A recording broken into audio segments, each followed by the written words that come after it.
तो हेलो बच्चों, good morning all. आज हम एक्सरसाइज 5.1 लेकर आए हैं, जिसमें क्वेश्चन नंबर 1 का 3 नंबर समझेंगे। तो वीडियो को शुरू से लेकर अंत तक देखिएगा, आप लोग अच्छा समझ में आएगा। देखिए,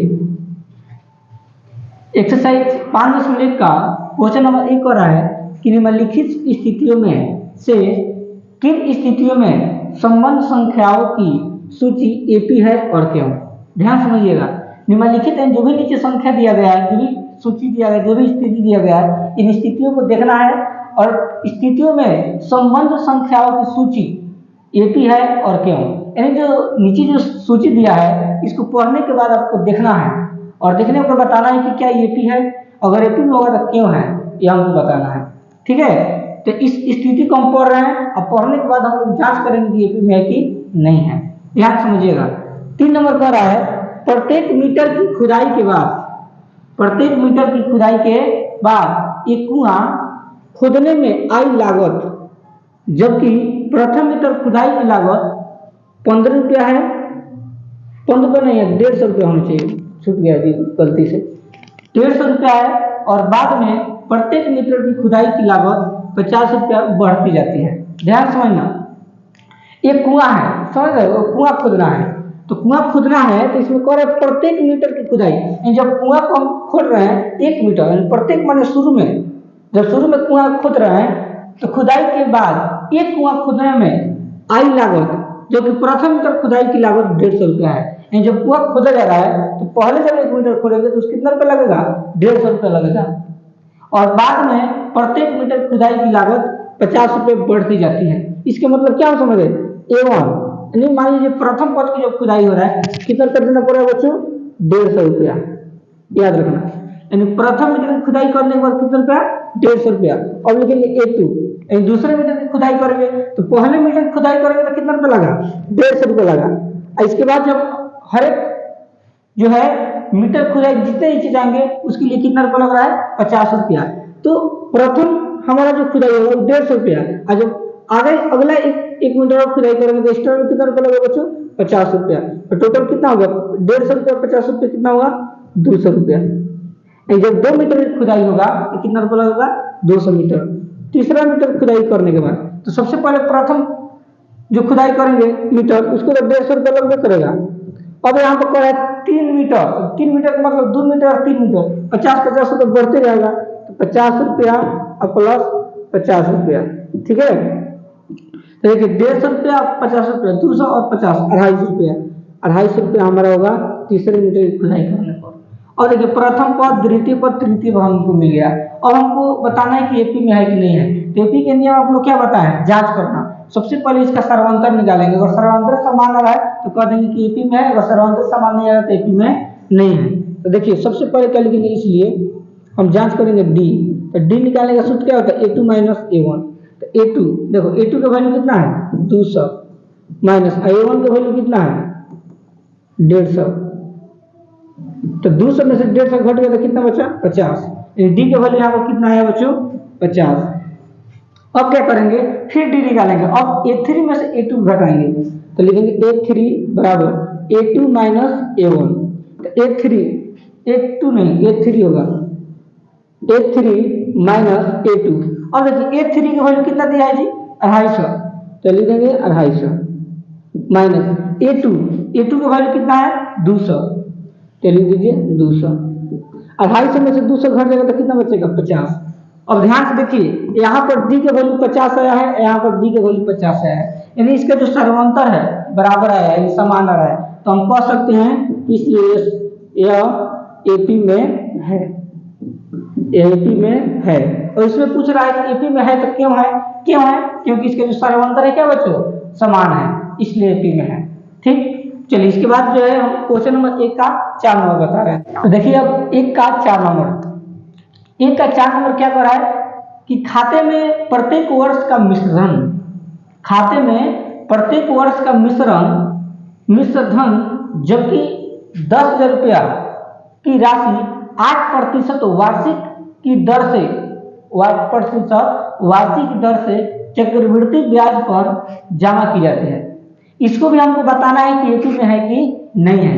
जो स्थिति दिया है ना, इसको भी हमको बताना है कि एपी में है कि नहीं है। तो एपी का नियम आप लोग क्या बताएं कि जब तक इसका सरवांतर बराबर नहीं होगा तब तक हम एपी नहीं कर सकते हैं। तो सरवांतर कब निकलेगा, जब तक प्रथम पद दूसरा पद तीसरा पद नहीं निकलेगा। तो कह रहा है खाते में प्रत्येक वर्ष का मिश्रण, यानी हमको इसमें कुछ कुछ बातें दिया है, देखिए ध्यान से, खाते में प्रत्येक वर्ष का मिश्रधन जबकि 1000 रुपया की राशि 8% वार्षिक की दर से चक्रवृद्धि ब्याज पर जमा की जाती है। ये 10,000 रुपये दिखाई दे रहा है ना आप लोग को, ये आपका मूलधन है। क्या है बच्चों, मूलधन। क्या है, मूलधन। तो मूलधन क्या बोलते हैं, पी, शॉर्टकट में याद रखना। तो मूलधन यानी पी हमको कितना दिया हुआ है, 10,000 रुपया, याद रखना। इसके बाद क्या है कि राशि 8% वार्षिक दर, दर का मतलब होता है रेट, दर का मतलब रेट, रेट कितना है 8%, लिख दीजिए 8%। चक्रवृद्धि ब्याज पर जमा की जाती है, हमको चक्रवृद्धि ब्याज का सूत्र लगाकर इसका यूज करना है।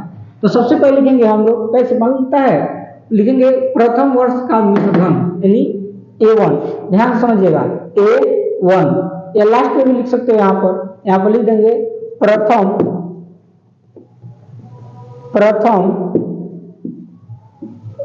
तो यहाँ पे लिख दीजिए 1 वर्ष का मिश्रण, सबसे अच्छा रहेगा। 1 वर्ष का मिश्रधन, 1 वर्ष का मिश्रधन बराबर, ध्यान दीजिएगा 1 वर्ष का मिश्रधन। तो 1 वर्ष का मिश्रण के मतलब A1 हमारा हो जाएगा, बराबर की चिन्ह दीजिए। 1 वर्ष का मिश्रधन A1 बराबर, तो मिश्रधन निकालने का सूत्र होता है, याद रखना, मिश्रधन निकालने का सूत्र या चक्रवृद्धि ब्याज निकालने का सूत्र, पी माने मूलधन इंटू 1 प्लस R बटा 100 बटा T के पावर T, यानी मिश्रधन आपका निकालने का सूत्र है, चक्रवृद्धि ब्याज निकालने का सूत्र P इंटू 1 प्लस R बटा 100 के पावर T होगा। ठीक, P माने मूलधन हो जाएगा, R माने रेट यानी दर, और T माने टाइम यानी समय। ठीक, अब इसी पर हम लोग वैल्यू पुट करेंगे, ध्यान से समझिए। तो देखो P के वैल्यू क्या है 10,000, यानी तो 10,000 इंटू 1 है तो 1 प्लस R की वैल्यू रेट 8 बटा 100 है तो 100, T माने टाइम। तो टाइम की वैल्यू कितना दिया जी, देखिए टाइम 1 वर्ष यानी साल भर का हूँ, तो 1 वर्ष का है तो 1 लिख दीजिए। ठीक है, सॉल्व कीजिए। 10,000 है तो 10,000 इंटू, अभी तक कोई भिन्न के जोड़ के टाइप किया है तो इसका लघुत्तम निकाल दीजिए तो 100 होगा। अब यहाँ कोई संख्या नहीं तो 1 है तो 1 में 100 से भाग देंगे तो 100 आएगा, 100 में 1 से गुना करेंगे 100, अब प्लस 8 है तो 8, अब पावर 1 है तो 1, 10,000 है तो लिख दीजिए 10,000, यहाँ क्या छिपा है गुना, और देखो 100 में 8 जोड़ेंगे तो कितना होगा 108, अब बटा 100 है तो 100, अब बटा में पावर 1 है तो पावर 1, 10,000 है तो लिख दीजिए 10,000, गुना है तो गुना, और देखो 108 का 1 में गुना करेंगे तो कितना होगा बच्चों 108 होगा, अब बटा 100 का पावर 1 करेंगे तो कितना होगा 100 होगा, 2 को 0 से आपका 2 को 0 कैंसिल हो गया, कितना बचा 100, अब गुना कितना 108, तो 100 में 108 से गुना कर दीजिए, तो देखो 1 में 1 से गुना करेंगे 2 को 0 है तो 2 को 0, 08 बचा है तो 08, यानी इसमें कितना होगा 2008 आपका क्या आएगा 1 वर्ष का मिश्रधन आएगा 1008। ठीक, और हम लोग निकालेंगे इसी तरह 2 वर्ष का मिश्रधन। ठीक, ध्यान से देखिए, इसको मिटा रहे हैं। अब देखिए, अब हम लोग निकालेंगे 2 वर्ष का मिश्रधन, 2 वर्ष का मिश्रण यानी A2 बराबर, सूत्र क्या होता है बच्चों P इंटू 1 प्लस R बटा 100 अब पावर T। ठीक है, P माने मूलधन, R माने रेट और T माने टाइम, इसका वैल्यू पुट करो।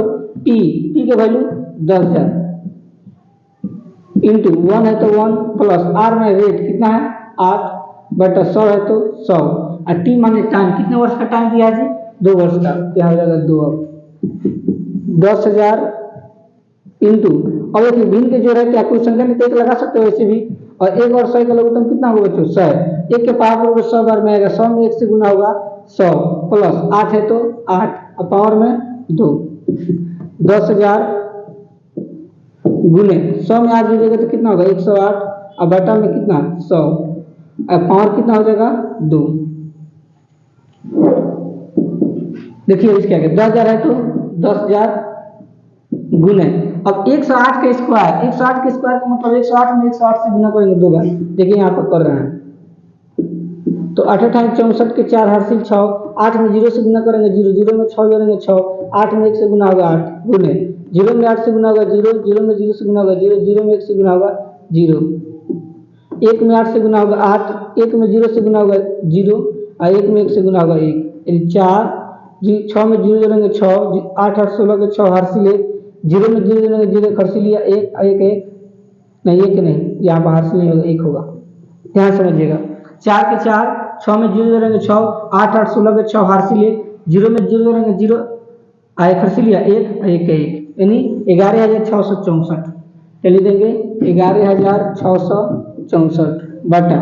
अब देखिए उसी तरह 100 का स्क्वायर, तो 100 का स्क्वायर तो आसान होता है, 100 में 100 से गुना करना है, तो जब 1 में 1 से गुना करेंगे, इसमें 2 जीरो इसमें 2 जीरो, टोटल को जीरो होगा 4 जीरो, यानी 10,000, इसके नीचे लिख दीजिए 10,000। अब देखिए 4 जीरो से 4 जीरो कट गया, ठीक, तो यहाँ कितना बचा 1, तो 1 में 11,664 से गुना करेंगे तो 11,664 आएगा, 1 बचा तो 1 में किसी भी संख्या से भाग देते हैं वही होता है। तो हमारा जो है दूसरा जो वर्ष का मूलधन यानी A2 जो आया 11,600 कितना आया 64 आया। और उसी तरह क्या निकालेंगे 3 वर्ष का मिश्रधन, ठीक है, देखिए देखिए अब 3 वर्ष का मिश्रधन निकाल रहे हैं, 3 वर्ष का मिश्रधन, 3 वर्ष का मिश्रधन यानी बोलेगा तो क्या होगा A3 बराबर, ध्यान समझिएगा 3 वर्ष का मिश्रधन यानी A3 बराबर सूत्र होता है P इंटू 1 प्लस R बटा 100 ऊपर T, ठीक है, वैल्यू पुट करो, P का वैल्यू 10,000 इंटू 1 है तो 1 प्लस R का वैल्यू कितना है 8 बटा 100 है तो 100, पावर में कितना हो जाएगा T माने टाइम, कितने टाइम है 3 वर्ष का टाइम देगा 3 हो जाएगा, तो 10,000 गुने गुना बाद में लिखेगा, पहले इसको हल कर लीजिए। और यहाँ कोई संख्या नहीं तो लगा सकते हैं ना, तो 1 और 100 को लोग तो कितना होगा 100, 1 के पावर करेंगे 100 कितने बार में आएगा 100 बार में, 100 में 1 से गुना होगा 100 प्लस 8 है तो 8 पावर 3, उसी तरह फिर 10,000 गुने 100 में 8 जीतेगा कितना होगा 108 बटा 100, तो क्या हो जाएगा होल क्यूब। और 3 बार गुना करेंगे, 10,000 है तो 10,000 गुने 108 में 3 से गुना करेंगे, तो 108 में हम 108 में 3 वाली गुना करेंगे, 108 गुने 108 3 बार, ठीक है, तो 108 में 108 से गुना किए तो कितना आया था 11,664 आया था। अब 11,664 में कितने से गुना करेंगे 108 से, 8 का 32 के 2 हासिल 3, 8 से 48 3 51, 51 के 1 हासिल 5, 8 से 48 48 को 5 में जोड़िए 49 50 51 52 53, 53 के 3 हासिल 5 आपका हो गया, 8 में 1 से गुना करेंगे 8 5 13 के 3 हासिल 1, 8 में 1 से गुना करेंगे 8 1 हासिल लिया 9 गुने 0 में 4 से गुना करेंगे 0, 0 में 6 से गुना करेंगे 0, 0 में 6 से गुना करेंगे 0, 0 में 1 से गुना करेंगे 0, 0 में 1 से गुना करेंगे 0, 1 में 4 से गुना करेंगे 4, 1 में 6 से गुना होगा 6, 1 में 6 से गुना होगा 6, 1 में 1 से गुना होगा 1, 1 में 1 से गुना होगा 1, 2 1 में 0 जोड़ेंगे 1, 4 3 7 6 3 9 9 6 15 के 5 हासिल 1, 0 में 1 जोड़ेंगे 1 हासिल लिया 2 1 1, यानी अब कितना आया इकाई दाएं सैकड़ा हजार 10,000 लाख 10 लाख 12,59,712, यहाँ पर लिख दीजिए 12,59,712 अब बटा, अब 100 का क्यूब कीजिएगा तो इसका मतलब क्या हुआ ऐसे, 100 का क्यूब का मतलब 1 में 1 से गुना करेंगे 1 में 1 से गुना करेंगे, देखिए 100 का क्यूब यानी 3 बार, तो 3 बार दिखाएगा 100 100 100, तो 3 बार आ रहा है 2 6 को 0, तो 6 को 0 यहाँ पर लिख दीजिए 2 4 6, ठीक है, 6 को 0 लिख देंगे, यानी 100 का क्यूब करेंगे, देखिए बता दे रहे हैं 100 का क्यूब का मतलब 3 बार 100 गुने लिखेंगे ना, जब 1 में 1 से गुना करेंगे 1 में 1 से गुना करेंगे 2 को 0 2 को 0 4 को 0 4 को 0 6 वही बात हम यहाँ पर लिखे हैं। और इसको सॉल्व कीजिए 1 2 3 4 4 को 0 से 4 को 0 काट दीजिए कितना जीरो बच गया, 2 को जीरो बच गया। देखो जब 2 को जीरो बचता है ना तो इसमें देखिए 2 को अंक के पहले लगा दीजिए, तो यहाँ पर दशमलव लगेगा, यानी 1 2 5 9 7.12 होगा। ठीक, क्योंकि बॉटम में कितना बचा है, 2 को जीरो, तो 2 को जीरो को बगल में लगा देता है दशमलव, यानी 1259.7.12, यह हमारा आएगा A3 का वैल्यू। ठीक है, अब हमको क्या निकालना है, बताना है कि एपी में है कि नहीं है। एपी में कब होगा, जब सर्वांतर समान होगा। डी निकालेंगे तो डी बराबर A2 माइनस A1, तो A2 के वैल्यू कितना है, ध्यान से समझिए। A2 के वैल्यू कितना निकाले थे, 11,664 और माइनस A1 के वैल्यू कितना निकाले थे, A1 के वैल्यू कितना आया था जी, 10,008 आएगा शायद, 10,008 आया था। अब इसको घटाइए, तो देखो 4 में से 8 नहीं घटेगा तो हाथ से लेंगे 14 में से 8 गया 6, अब हाथ से कहते हैं कितना बचा 5 में से 0 गया 5, 6 में से 0 गया, देखिए ध्यान दो 6 में 0 गया 6, 1 में से 0 गया 1 और 1 के 1, यानी यहाँ कितना बच जाएगा 11,656 हमारा डी के वैल्यू आया। अब उसी तरह क्या करेंगे, अब निकालेंगे डी। अब A3 में से किसको घटाएंगे बच्चों, A2 को, तो A3 के वैल्यू देखिए, A3 का वैल्यू कितना आया है, 12,59.7.12 माइनस A2 के वैल्यू कितना आया था, 11,664, लिखेंगे 11,664, इसको घटाइए, तो इसको देखिए ध्यान से घटाना पड़ेगा, इसको मिटा दे रहा है।